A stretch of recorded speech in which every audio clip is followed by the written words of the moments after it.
नमस्कार. महामंथनमध्ये आपल्या सर्वांचं स्वागत. नुकत्याच 10वी आणि 12वीच्या परीक्षा सुरू आहेत. मग परीक्षा झाल्यानंतर काय असं पालकांना आणि विद्यार्थ्यांना दोघांनाही प्रश्न पडतो की करिअर निवडायचं आहे तर करिअर कोणतं निवडावं. कोणाला डॉक्टर व्हावं वाटतं, कोणाला इंजिनियर व्हावं वाटतं. आणि आता अलीकडे IT इंजिनिअरिंगमध्ये किंवा वेगवेगळ्या क्षेत्रात खूप मोठ्या संधी उपलब्ध झालेल्या आहेत. परंतु नक्की आपला कल आणि आपण निवड केलेलं एखादं करिअर कसं असावं आणि त्यातून आपलं कसं उज्ज्वल भविष्य घडावं अशा दृष्टीनं बरेचसे पालक आणि विद्यार्थीसुद्धा चिंतित असतात. परंतु एक असं करिअर आहे ज्या करिअरकडं फार कमी लोक वळताना दिसतात आणि त्या करिअरमध्ये प्रचंड संधी उपलब्ध आहेत. तर असं करिअर आहे ते मरीन इंजिनिअरिंग म्हणून. तर त्या संदर्भानं आपण थोडीशी माहिती जाणून घेणार आहोत. आपल्यासोबत आहेत RK मरीन अकॅडमीचे डायरेक्टर राहुल कुमार खडके आहेत. त्यांचा स्वतःचा नमस्कार RKJ म्हणून एक्सपोर्टचा व्यवसायसुद्धा आहे. तर या ठिकाणी आपलं स्वागत. नमस्कार सर. सर, आता आपण RK मरीन म्हणून गेले अनेक वर्षापासून ही अकॅडमी चालवत आहात आणि बऱ्याच वेळेला असं होतं की मुलांना काय करावं आणि इथं बऱ्यापैकी डॉक्टर इंजिनिअरिंग घेऊनसुद्धा इकडेही कॉम्पिटिशन झालेलं आहे. आता एक क्षेत्र मला असं वाटतं आहे की एक मरीन इंजिनिअरिंग म्हणा किंवा नेव्हीमध्ये असेल संधी, तर या संधीकडं फार कमी लोक वळताना दिसतात आणि तिथं संधी प्रचंड आहेत. तर त्या अनुषंगाने आपण कसं सांगाल मग की मरीन इंजिनिअरिंग काय आहे? खरं तर छत्रपती शिवाजी महाराज यांनी सशस्त्र आरमाराची स्थापना 350 वर्षापूर्वी केली. त्यामुळे आमचे बापजादे पूर्वज दर्यावरती साहसी मावळे हे छत्रपती शिवाजी महाराजांच्या बरोबर आरमारामध्ये कार्य करत होते. म्हणजे छत्रपती शिवाजी महाराजांनी सशस्त्र आरमाराचा समुद्र मार्गाने येणाऱ्या शत्रूचा बंदोबस्त व्हावा या उद्देशाने सशस्त्र आरमार निर्माण केलं. त्यामध्ये त्यांच्याबरोबर असणारे मावळे, कोळी बांधव हे सर्वजण मराठी म्हणजे आमचे पूर्वजच होते. परंतु आज ज्याचं निर्माण, ज्या शिपिंग क्षेत्राचा पाया छत्रपती शिवाजी महाराजांनी रचला, त्या धाडसी व दर्यावर्दी करिअरपासून आज मराठी युवक हा तसा वंचितच राहिलेला आहे. याचं कारण म्हणजे शास्त्रशुद्ध प्रवेश प्रक्रियेची बद्दल असणारा अभाव आणि त्या करिअरच्या अभ्यासक्रमाबद्दल हाताच्या बोटावर मोजण्या एवढ्या युवकांनाच फक्त माहिती आहे. आज भारतीय नौदलाचं प्रशिक्षण केंद्र INS शिवाजी याचं नामकरण हे छत्रपती शिवाजी महाराजांच्या नावावरून केलेलं आहे. तसेच मुंबईमधील नौदल तळाला INS आंग्रे म्हणजे कान्होजी आंग्रे यांच्या नावाला समर्पित असं नाव INS आंग्रे म्हणून दिलेलं आहे. म्हणजे मला हे सांगायचं आहे की आज भारतीय नौदलाचा अधिकारी जिथं घडतो आणि ज्या ठिकाणी भारतीय नौदलाची भरती प्रक्रिया होते अशी महाराष्ट्रातील 2 प्रमुख केंद्र ही आमच्या मराठी माणसाच्या नावावरून आहेत, छत्रपती शिवरायांच्या नावावरून आहेत. INS आंग्रे हे सरखेल कान्होजी आंग्रेंच्या नावावरून आहे. याचा सर्वप्रथम प्रत्येक मराठी युवकांना, पालकांना अभिमान असणं गरजेचं आहे. आज मरीन इंजिनिअरिंग हा एक जहाज अभ्यासक्रम अत्यल्प लोकांना माहिती आहे, ज्याची प्रवेश प्रक्रिया ही इंटरनॅशनल मेरीटाईम युनिव्हर्सिटी, जशा आपल्या अनेक युनिव्हर्सिटीज असतात तशा सामुद्रिक विज्ञान, सामुद्रिक अभियंता बनण्यासाठी आज इंटरनॅशनल मेरीटाईम युनिव्हर्सिटी ही 12वीची परीक्षा झाल्यानंतर एक प्रवेश परीक्षा घेते, जी जशी MSc IT असते त्याचप्रमाणे मरीन इंजिनिअरिंग किंवा शिपिंग क्षेत्रातील कोणत्याही उच्च पदवी अभ्यासक्रमासाठी प्रवेश घ्यायचा असेल तर ही प्रवेश परीक्षा देणे बंधनकारक आहे. हे बऱ्याच जणांना माहिती नाही आणि ज्यांना माहिती आहे त्यांचा समज असा आहे की 12वीचा निकाल लागल्यानंतर आम्ही ती प्रवेश परीक्षा देऊ. तर तसे न होता साधारणपणे एप्रिलमध्ये याचे प्रवेश अर्ज ऑनलाईन येतात, ज्याला IMU टेस्ट म्हटलं जातं. आणि IMU टेस्टचे ॲप्लिकेशन ज्यावेळेस त्याची अंतिम मुदत संपते त्यावेळेस बरेचसे युवक मला कॉल करतात, बऱ्याचशा युवकांचे मला कॉन्टॅक्ट्स होतात की नाही सर आम्हाला आता मरीन इंजिनिअरिंगला प्रवेश घ्यायचा आहे. म्हणून पालकांना माझं सर्वसाधारण सांगणं हे आहे की सर्वप्रथम त्यांनी IMU टेस्ट देणं बंधनकारक आहे. IMU टेस्ट ही साधारणपणे एप्रिल ते मे महिन्यानंतर मे मध्ये कंडक्ट केली जाते आणि त्याची ऑनलाईन प्रवेश परीक्षेचे अर्ज हे त्यांच्या वेबसाईटवर उपलब्ध आहेत. अधिक माहितीसाठी आर के मरीन अकॅडमीमध्ये जरी आपण संपर्क साधला तरी याचं शास्त्रशुद्ध मार्गदर्शन दररोज 10 ते 3 या वेळेमध्ये शिवजयंती 19 फेब्रुवारी पासून आपण हा उपक्रम सुरू केलेला आहे, जो मोफत आहे. कुणाही युवकांना IMU टेस्ट बद्दल इन्फॉर्मेशन हवी असेल तर त्यांना अकॅडमीच्या कार्यालयामध्ये दररोज 10 ते 3 वेळामध्ये आपण उपलब्ध केलेले आहे. आज मरीन इंजिनिअरिंगला जी शैक्षणिक पात्रता लागते त्या पात्रतेविषयी मी थोडंसं सांगतो. आज 12वी सायन्स म्हणजे PCM फिजिक्स केमिस्ट्री मॅथ्स या विषयामध्ये या 60% गुण प्राप्त विद्यार्थीच याला पात्र होऊ शकतो. म्हणजे सपोज एखाद्या विद्यार्थ्याने IMU टेस्ट दिली आणि त्याला 60% जर कमी मार्क्स पडले तर तो मरीन इंजिनिअरिंगच्या प्रवेशासाठी पात्र ठरत नाही. त्यामुळे ज्या विद्यार्थ्यांना 60% अधिक गुण प्राप्त होतात अशा विद्यार्थ्यांना IMU टेस्टचे मार्क, त्याच्या चाचणीचे अधिक मिळालेले मार्क आणि 60% किमान पात्रता 12वी बोर्ड अशा दोन्ही पात्रताधारक उमेदवारांची अंतिम गुणवत्ता यादी बनवली जाते. त्यांची पुन्हा वैद्यकीय तपासणी केली जाते, वैद्यकीय चाचणीसाठी बोलवलं जातं. ते जे हे आहे तिथं मेरिट वगैरे लागतं का? हा, आता मेरिट जे आहे ते 12वी बोर्डसाठी किमान 60% गुण ही किमान प्रवेशाची पात्रता ठरलेली आहे. परंतु त्याची गुणवत्ता यादी, निवड प्रक्रियेची जी अंतिम यादी बनवली जाते ती मात्र तुम्ही IMUच्या टेस्टमध्ये मिळवलेल्या गुणांच्या निकषावर तुम्हाला प्रवेश दिला जातो. आणि मग तुम्हाला ज्यावेळेला ही पात्रता 12वी नंतर आपण ह्या कोर्सला जाऊ शकतो. बरोबर. परंतु याच्यामध्ये कोणकोणते अभ्यासक्रम आहेत किंवा कोणकोणत्या ठिकाणी, जसं आपण जहाजावरती म्हणतो किंवा इतर जे कार्गो जहाज म्हणतात, बरोबर, अशा वेगवेगळे जे जहाजांचे प्रकार बरोबर, आहेत त्या संदर्भाने थोडंसं म्हणतो. 12वी सायन्स नंतर मरीन इंजिनिअरिंगचा अभ्यासक्रम हा जहाज मंत्रालय, DG shipping, directorate general of shipping, ministry of shipping, government of India यांच्यातर्फे घेण्यात येतो. जसे आज अनेक मंत्रालयाचे विभाग आहेत, बांधकाम मंत्रालय आहे, शिक्षण मंत्रालय आहे, विमान मंत्रालय आहे, तसेच जहाज मंत्रालय आणि त्या जहाज मंत्रालयाचा एक मिनिस्टर आहे हे आपल्याला माहीत आहेच. आज या DG शिपिंगच्या कंट्रोल खाली प्रत्येक प्रवेश प्रक्रिया आणि नोकरीच्या संधी ह्या सर्व भारत सरकारच्या अखत्यारीत केल्या जातात. हा एक महत्त्वाचा विषय आहे.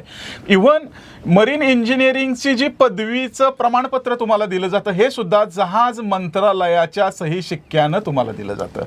आज मरीन इंजिनिअरिंग अभ्यासक्रम हा कुठे शिकवला जातो तर ज्या ठिकाणी समुद्र किंवा समुद्र किनारा अशा किनाऱ्यापासून 100 किलोमीटरच्या सीमारेषेपर्यंत अशा प्रकारचं मरीन इंजिनिअरिंगचं अभ्यासक्रम देण्यात यावा, कोर्सेस देण्यात यावा असा एक GR आहे. म्हणजे त्यांना समुद्र प्रशिक्षण हे त्यांना देण्यात येता यावं, त्यांना त्याची सुविधा मिळावी म्हणून प्रत्येक बंदराच्या शेजारी, समुद्र किनाऱ्याच्या शेजारी किंवा समुद्र किनाऱ्यापासून 100 किलोमीटर परिसराच्या आत अशा प्रकारची इन्स्टिट्यूट निर्माण व्हावी असा निकष आहे.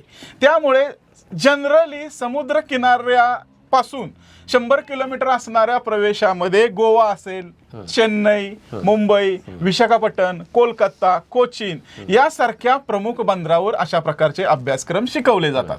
आज जर आपण ऑदर इंजिनिअरिंगच्या ब्रांचेस पाहिल्या तर त्या इंजिनिअरिंगची कॉलेजेस आपणाला सातारा जिल्ह्यामध्ये किमान 10 ते 15 कॉलेजेस आपणाला पाहता येतील.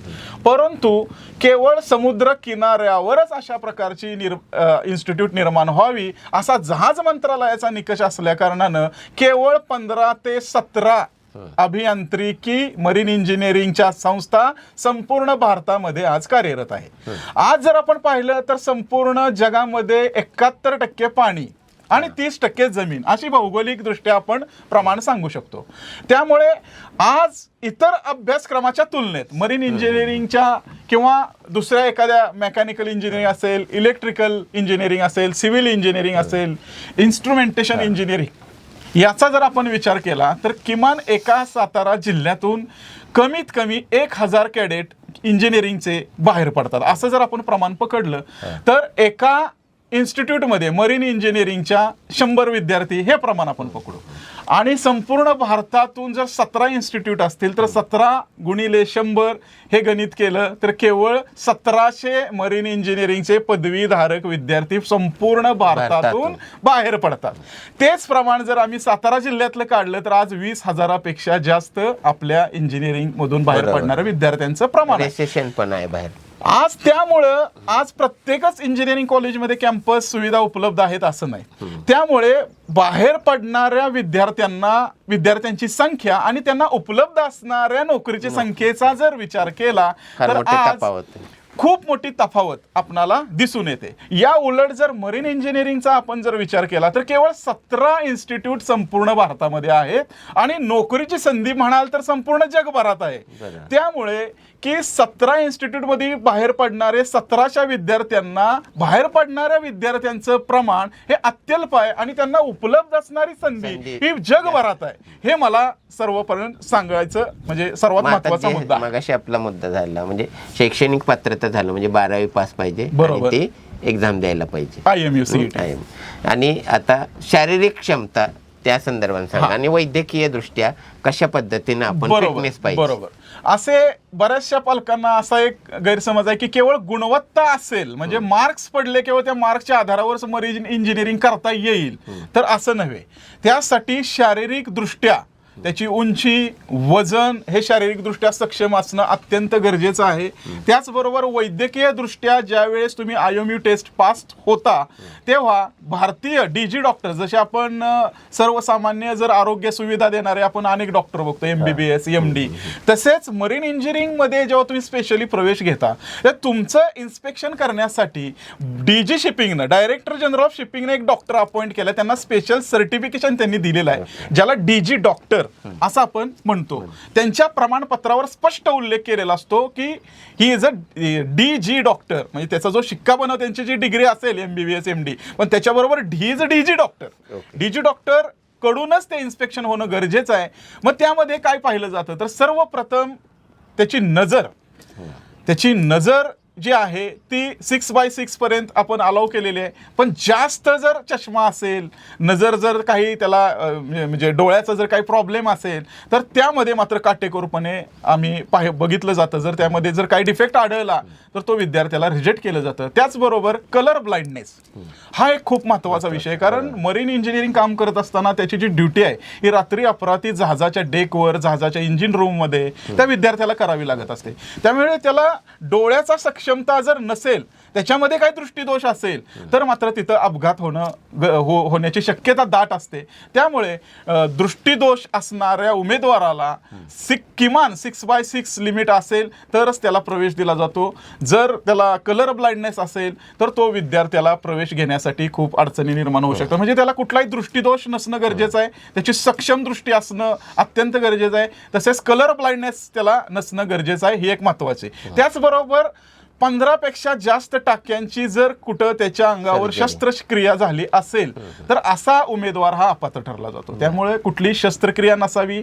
त्याचबरोबर कुठलंही फ्रॅक्चर हाडाचं पायाचं हाताचं हे सुद्धा असेल तरी सुद्धा तो अवैध ठरवला जातो. ह्याशिवाय अनेक ब्लड टेस्ट आहेत त्या केल्या जातात. तुमची चेस्ट तुमचं स्टमक यासारख्या सगळ्या एक्सरेज काढले जातात. अशा जवळजवळ 32 टेस्ट केल्यानंतर DG डॉक्टर आमचा फिट आहे का अनफिट आहे हे ठरवतो आणि तुम्हाला ते प्रमाणपत्र देतो. म्हणजे जर एखादा विद्यार्थी गुणवत्ता यादीत प्रथम क्रमांकाने आला आणि जर त्याला 60% अधिक गुण प्राप्त असतील पण तो जर वैद्यकीय दृष्ट्या सक्षम नसेल किंवा DG डॉक्टरनी केलेल्या इन्स्पेक्शन मध्ये तो अपात्र ठरत असेल तर मात्र त्याला प्रवेश नाकारला जाऊ शकतो.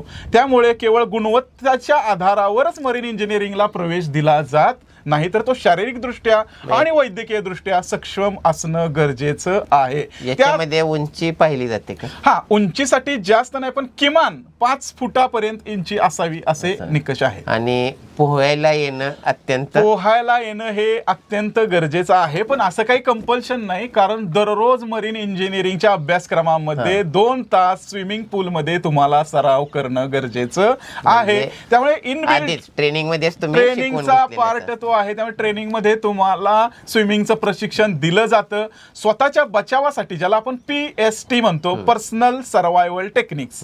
ह्या पर्सनल सर्वायवल टेक्निक्समध्ये सपोज जहाजाचा अपघात झाला, ज्याला आम्ही म्हणतो इमर्जन्सी, आमच्या शिपिंगच्या भाषेमध्ये त्याला इमर्जन्सी म्हणतो. त्या इन केस ऑफ इमर्जन्सी झाल्यानंतर त्या विद्यार्थ्याचं कर्तव्य काय, म्हणून त्याला स्वतःच्या बचावासाठी काही टेक्निक्स शिकवले जातात, ज्याला पर्सनल सर्वायवल टेक्निक्स म्हणतात.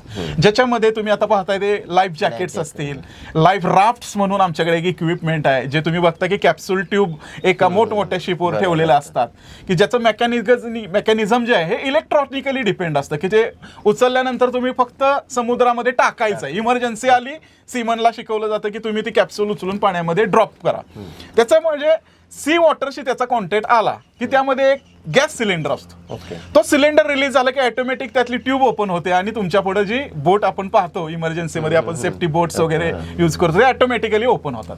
त्याच्यामध्ये 15 दिवस ते सगळे सीमन जे काही टीम आहे ती जगतील एवढं त्याच्यामध्ये रेशन म्हणजे टॅबलेट स्वरूपात, बिस्किट्स, ह्याशिवाय व्हेसेल, एक टॉर्च की आणि एक ठराविक अशी साधनं असतात की ज्यापासून एक फिश किट असतं की ज्यामध्ये समुद्रापासून दुसरी मदत मिळेपर्यंत तुम्ही स्वतःचा बचाव करू शकाल.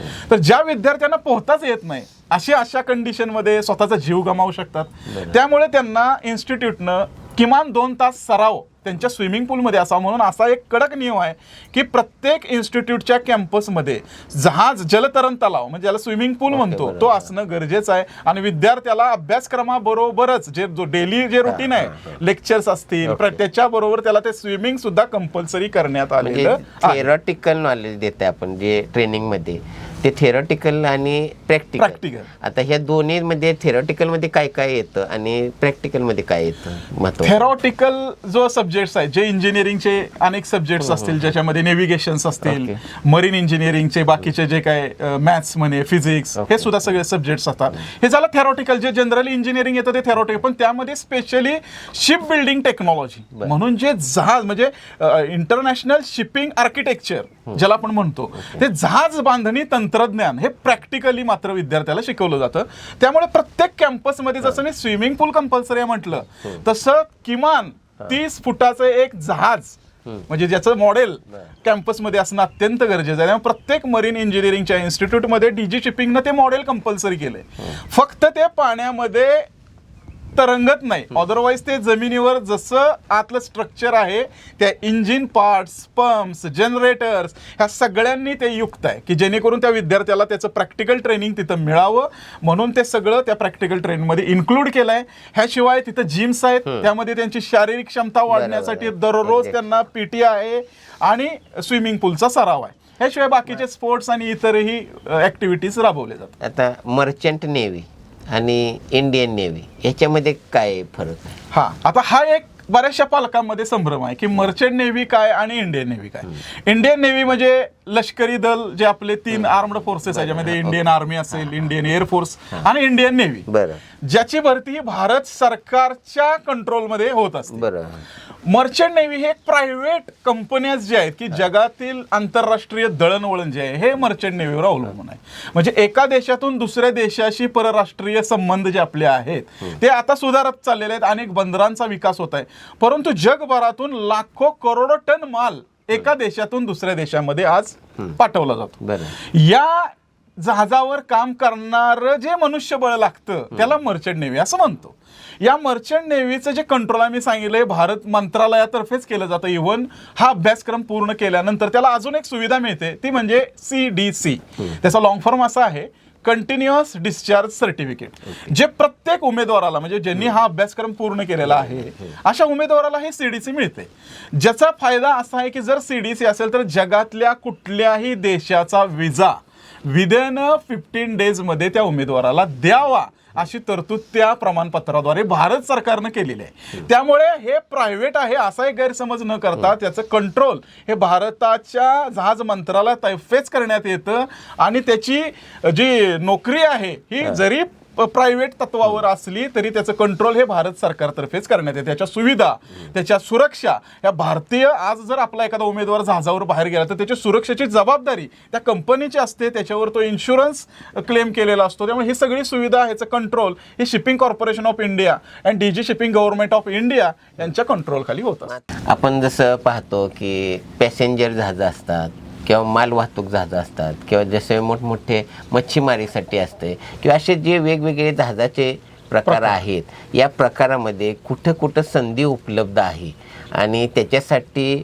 बेसिक ज्याला आपण क्वालिफिकेशन म्हणतो, जर 12वी नसेल किंवा त्याच्यापेक्षा कमी असेल पण एखाद्याच्याकडे स्किल चांगलं असेल तर अशा लोकांसाठी काही संधी आहेत का? जरूर, अतिशय उत्तम प्रश्न आहे की बऱ्याच विद्यार्थ्यांना असा एक गैरसमज आहे की केवळ अत्युच्च गुण प्राप्त विद्यार्थ्यांनाच यामध्ये संधी आहे. तर असं मुळीच नाही. ज्यांना 60% मार्क्स पडलेले आहेत अशांना अधिकारी पदावर जाण्यासाठी तो निकष आहेच.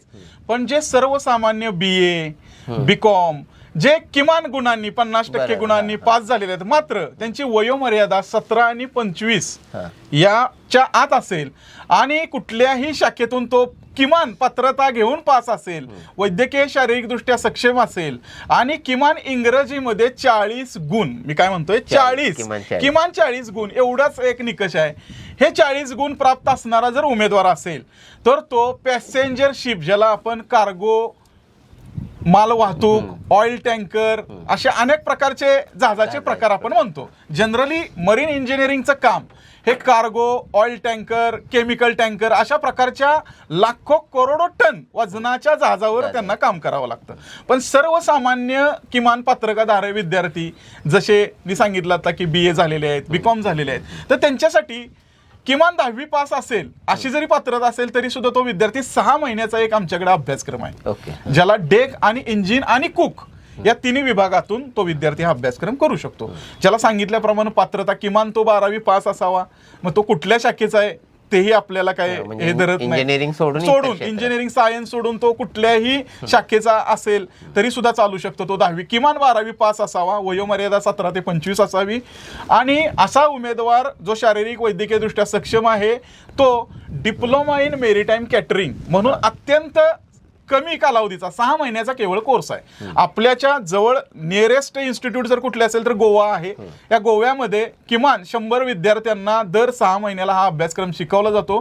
जो अभ्यासक्रम पूर्ण केल्यानंतर डायरेक्ट जे कॅरिबियन क्रूज आहेत, ज्याला आपण म्हणतो, आज अनेक प्रकारचे क्रुझेस जगभरामध्ये चालतात, त्यापैकी आंतरराष्ट्रीय दर्जावर आणि भारतातील बंदरावर, छोट्या मोठ्या बेटांवर जसे कोचीन असेल, मालदीव्स असतील, अंदमान असतील, अशा पर्यटन व्यवसाय आज विकसित होत आहे. आज अशा प्रकारच्या सर्वसामान्य कॅटेगरीच्या उमेदवाराला हा अभ्यासक्रम केल्यानंतर कॅटरिंग विभागामध्ये आज प्रचंड मोठी भरती होते. हे बऱ्याचशा विद्यार्थ्यांना हा एक अभ्यासक्रमाबद्दल माहिती नाही.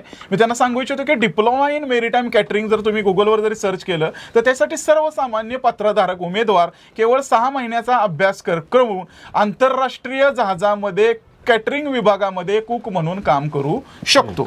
याशिवाय डेक आणि इंजिन विभागामध्ये ज्यांना कुकमध्ये काम करायचं नाही अशा विद्यार्थ्यांनी डेक आणि इंजिन विभागामध्ये जे इंजिनियर्स, अभियंते, ऑपरेटर्स, सेकंड इंजिनियर्स किंवा कॅप्टन्स, उच्च पदस्थ जे अधिकारी आहेत त्यांना पुळवणारं मनुष्यबळ जे आहे ते ह्या डेक आणि इंजिन विभागामध्ये GP रेटिंग हा एक 6 महिन्याचा अभ्यासक्रम आहे. जसं डिप्लोमा इन मेरीटाईम कॅटरिंग हा केवळ कुक विभागामध्ये म्हणजे कॅटरिंग विभागामध्ये प्रत्येक जहाजावर प्रत्येक त्या मनुष्यबळाची जी काही खाण्याची गरज आहे ती भागवण्यासाठी किमान 4 कुक तरी अपॉइंट केले जातात. असे जगभरामध्ये केवळ डिप्लोमा इन मेरीटाईम कॅटरिंग हा अभ्यासक्रम करणाऱ्या उमेदवारास तिथं प्रवेश दिला जातो.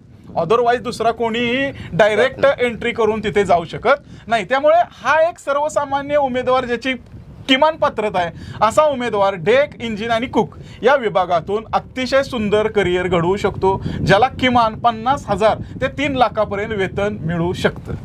एक मनात खूप लोकांच्या भीती असते की एकदा जहाजावर गेलं की 6-6 महिने 8-8 महिने तिकडंच जायचं. बरोबर. मग त्या जहाजाचं काही झालं तर मुलांना सोडत नाहीत आई वडील, म्हणजे राहू देते नोकरी किंवा मुलांचं, पण ते थोडंसं भीती एक मनात असते.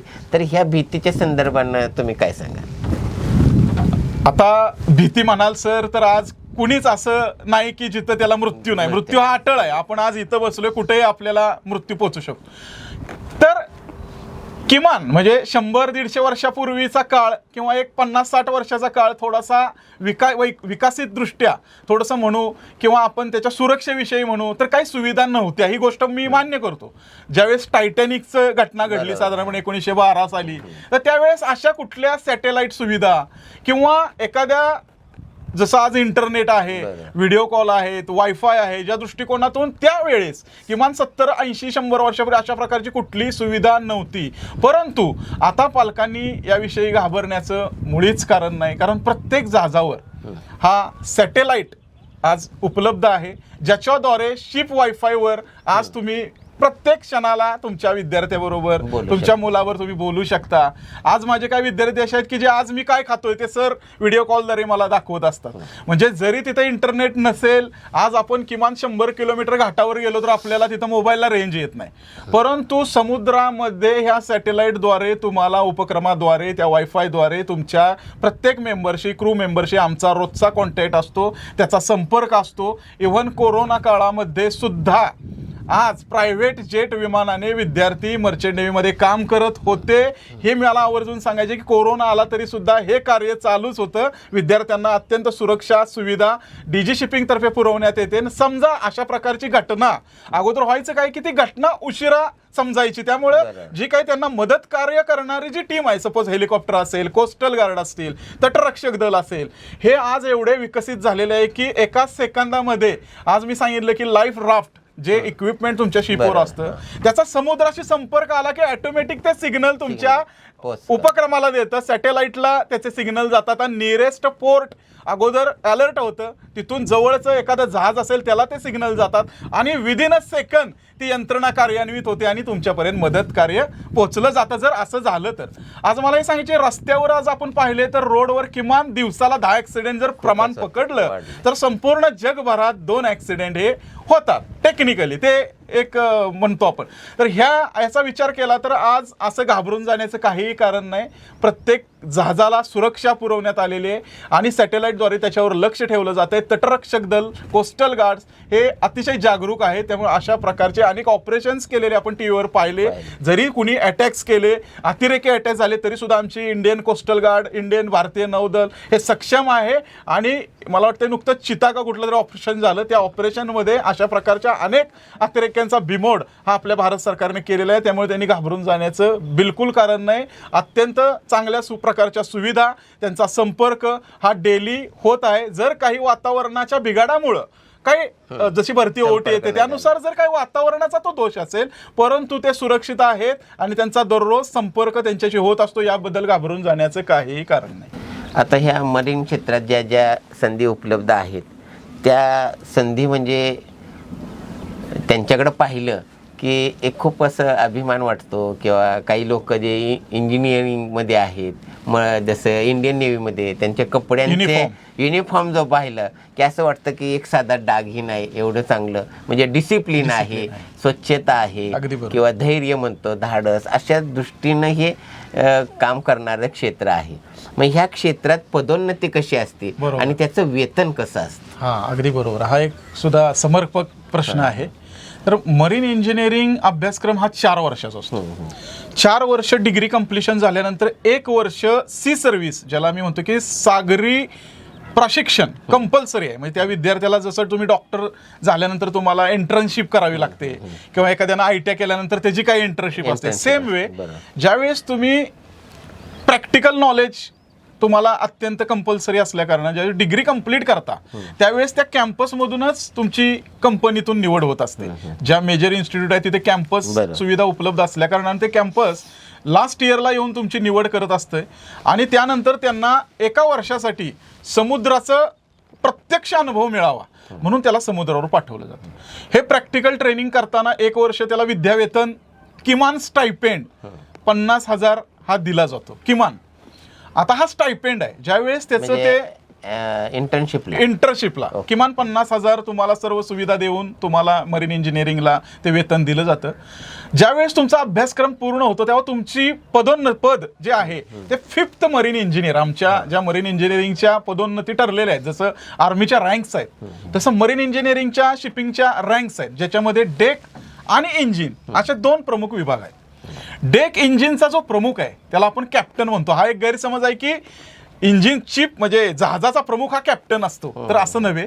मरीन इंजिनिअरिंगमध्ये किंवा आमच्या शिपिंग सेक्टरमध्ये जो सर्वोच्च अधिकारी आहे तो चीफ इंजिनियर असतो आणि तो चीफ इंजिनियर इंजिनिअरिंग विभागाचा असतो.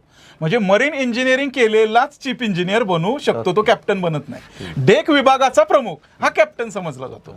तर डेक विभाग आणि इंजिनिअरिंग विभाग हे दोन्ही सिमिलर विभाग आहेत. एखाद्या विद्यार्थ्याला इंजिनिअरिंगमध्ये करिअर नाही करायचं तो डेक विभाग निवडतो आणि BSc नॉटिकल सायन्स हा 3 वर्षाचा अभ्यासक्रम तो निवडतो.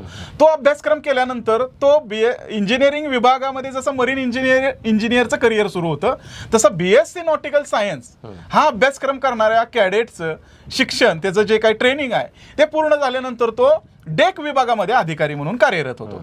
तर आपण दोन्हीच्या रँक्स पाहू. मरीन इंजिनिअरिंग कंप्लीट करणारा विद्यार्थी 5th इंजिनियर म्हणून कार्यरत करतो. त्यानंतर एक सर्टन एक्सपिरियन्स घेतल्यानंतर त्याची 1 वर्षानंतर 4th इंजिनियर म्हणून पदोन्नती होते. पुन्हा 3rd इंजिनियर, 2nd इंजिनियर आणि चीफ इंजिनियर. म्हणजे मरीन इंजिनिअरिंग केल्यापासून चीफ इंजिनियरच्या कालावधीमध्ये पदोन्नती घ्यायला किमान 7 वर्षाचा किमान कालावधी जातो. म्हणजे 7 वर्षामध्ये मरीन इंजिनियर हा चीफ इंजिनियर पर्यंत मजल मारू शकतो. चीफ इंजिनियरचं वेतन हे 7 लाख रुपये आहे.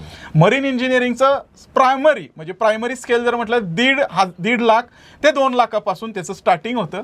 मग पुन्हा जसजशी त्याची पदोन्नती मिळत जाते तसं किमान इन्क्रिमेंट 1-1 लाखानं वाढत जातं. म्हणजे साधारणपणे मी सांगितल्याप्रमाणे स्टार्टिंग हे 50,000 टायपेंड पासून होतं, पण चीफ इंजिनियरचं वेतन हे पर मंथ हे 7 लाख आहे. आता ह्यामध्ये असा अनेक लोकांना संभ्रम पडतो की मला एका पालकांनी असा प्रश्न विचारला की सर, प्रेसिडेंट ऑफ इंडियाचं जे वेतन आहे ते साधारणपणे 3 ते 3.5 लाख इतकं असतं, मग मरीन इंजिनिअरिंग करणाऱ्या विद्यार्थ्याला एवढं 7 लाख वेतन कसं? हा त्यांनी एक क्युरियासिटी पोटी मला एक प्रश्न विचारतो. त्याचं मला निरसन मी केलं होतं त्यावेळेस. त्याचं उत्तर असं आहे की जे भारताचे राष्ट्रपती हे सर्वोच्च पद आहे ज्याच्यासाठी भारतीय वेतन हे भारतीय चलनातून मिळतं, म्हणजे रुपयातून मिळतं. त्यामुळे ते रुपयाचं जे चलन आहे ते 3 लाख 3.5 लाख जे काय असेल त्या वेतनामध्ये ते वेतन मिळतं. परंतु मरीन इंजिनिअरिंग हा जो काम करत असतो हा फॉरेन कंपनीसाठी काम करत असतो. त्यामुळे सर्वप्रथम त्याचं जे वेतन आहे हे foreign currency is conversion into Indian currency. आणि $1चा रेट आपण पाहिला तर आज जवळजवळ 85 ते 90च्या घरात आज गेलेला आहे. त्यामुळे $3,000 ते $5,000चं कॅल्क्युलेशन आपण 5,000 × 90 जर केलं तर 9×5 = 45 4.5 लाख रुपये ते होतं.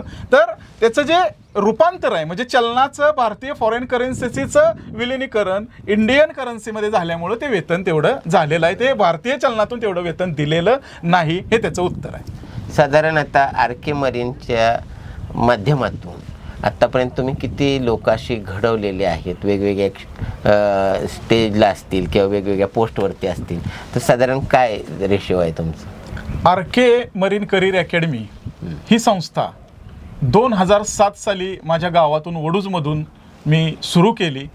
आज 2025 आहे. आज आपण नुकताच येणाऱ्या ह्या शिवजयंतीला 18व्या वर्षात आपण पदार्पण करतोय, ही मला अभिमानाची गोष्ट आहे. गेल्या 17 वर्षामध्ये सर्वसामान्य कराड, सातारा, सांगली, सोलापूर अशा पश्चिम महाराष्ट्रातील सर्वसामान्य कुटुंबातील किमान 2,000 विद्यार्थी आज engine cadets, deck cadets, operators, तंत्रज्ञ, मरीन इंजिनियर, नॉटिकल सायन्स हे अभ्यासक्रम घेऊन आज 2,000 वेगवेगळ्या परदेशी शिपिंग कंपनीमध्ये आपल्या यशाचा झेंडा फडकवत आहेत. ही माझ्यासाठी अभिमानाची गोष्ट आहे.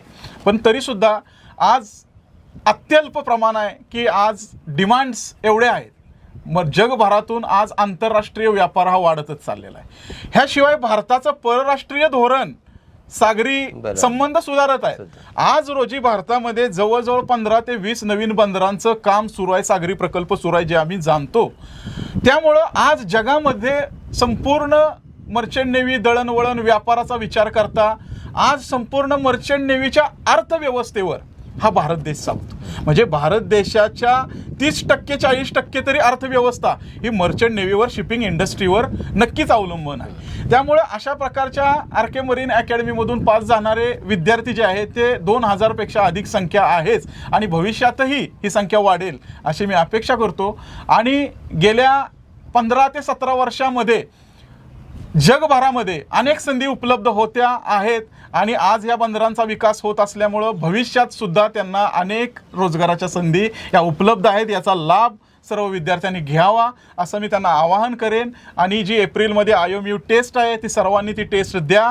कुणाला कसलीही शंका आली तर अकॅडमीशी संपर्क साधावा असं मी सर्व पालकांना आणि विद्यार्थ्यांना आवाहन करतो. आता आपण पालकांना जे आवाहन केलेलं आहे तर आपण थोडंसं आपल्याच ह्यानी तुमचा संपर्क नंबर, तुमच्या ऑफिसचा पत्ता वगैरे सांगावा जेणेकरून लोक तुमच्याशी संपर्क करतील आणि त्यांना पुढे ती संधी उपलब्ध होईल. आर.के. मरीन करिअर अकॅडमीचं मुख्यालय हे कराडमध्ये कारवे नाका या ठिकाणी राजनक्षत्र टॉवरमध्ये कृतिका बिल्डिंगमध्ये बेसमेंटला आपलं मुख्यालय आहे. आर.के. मरीन करिअर अकॅडमीचं मुख्यालय हे राजनक्षत्र कारवे नाका कराड कल्याणी स्कूल शेजारी आपलं मुख्यालय आहे. आज दररोज 10 ते 3 या वेळेमध्ये विद्यार्थ्यांना मार्गदर्शन देण्यासाठी IOMU टेस्टचं मार्गदर्शनाचं आयोजन येत्या शिवजयंतीपासून आपण केलेलं आहे. आणि या सर्व संधीचा फायदा पालकांनी विद्यार्थ्यांनी घ्यावा. माझा पर्सनली क्रमांक अकॅडमीचा 98 22 43 58 54 असा असून कसलीही शंका असेल किंवा प्रवेश अर्ज किंवा प्रवेशासंदर्भात जर अधिक माहिती हवी असेल तर या क्रमांकावर पत्त्यावर संपर्क साधावा असं आवाहन मी करतो. निश्चितच आपण खूप चांगली माहिती सांगितली आणि या क्षेत्राकडं आता लोक अतिशय सकारात्मक दृष्टीनं पाहतील आणि आपल्याला एक उज्ज्वल भविष्य घडवण्यासाठी निश्चितच या क्षेत्राकडं वळतील. कारण समुद्र हा विशाल आहे, अमर्याद आहे. तसंच या क्षेत्रात ज्या रोजगाराच्या संधी आहेत त्यासुद्धा अमर्याद आहेत. फक्त आपण त्याकडे पाहण्याचा दृष्टिकोन आपण बदलला पाहिजे. कारण इतर क्षेत्रात आपण कुठेतरी काम करत राहणार आणि बऱ्यापैकी मंदीचे दिवस आहेत, पगार वेळेवर मिळतो की नाही, वेगवेगळ्या क्षेत्रात अनेक अडचणी आहेत. परंतु या क्षेत्रात पगार भरपूर आहे, चांगलं मान सन्मान आहे. तुम्हाला फक्त घरापासून लांब राहावं लागतं परंतु पुन्हा तेवढाच कालावधी सुट्टीही मिळत असते. परंतु अशा क्षेत्राकडं आपण वळून आपलं भविष्य निश्चितच घडवावं ही एक करिअरची नवी संधी आम्ही आपल्यासाठी उपलब्ध करून दिलेली आहे. आपण या ठिकाणी आलात, अमूल्य वेळ दिलात आम्हाला, त्याबद्दल आपले या ठिकाणी आभार, धन्यवाद. आज मुलाखतीचा विषय शिपिंग करिअरच्या संदर्भात होता. त्यामुळं थोडंसं आम्ही लोकेशन निवडलं ते कराडचा कृष्णा कोयनेचा प्रीतिसंगम. आणि या प्रीतिसंगमामध्ये जे नावाडी आहेत, जे आपल्या बोटीने अनेक पर्यटनांना जो आनंद देतात ते आहेत आमच्यासोबत शाहरुख सय्यद आणि सद्दाम सय्यद. आणि हे दोन्हीही आंबेकरी कुटुंबीय आहेत.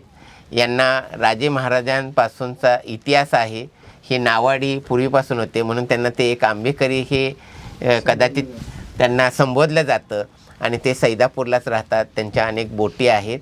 आणि कराड शहरात जर एक बोटीचा आनंद मिळतोय ही आपल्यासाठी एक चांगली पर्वणी आहे. कृष्णा कोयनेचा प्रीतिसंगम आहे आणि पाण्याचं प्रवाह भरपूर आहे या ठिकाणी. पुढे टेंबू धरणामुळे या ठिकाणी अडवलेलं हे पाणी. त्यामुळं निश्चितच या दोघांचं आंबेकरी कुटुंबांचं आम्ही या ठिकाणी खूप खूप आभार मानतो. धन्यवाद.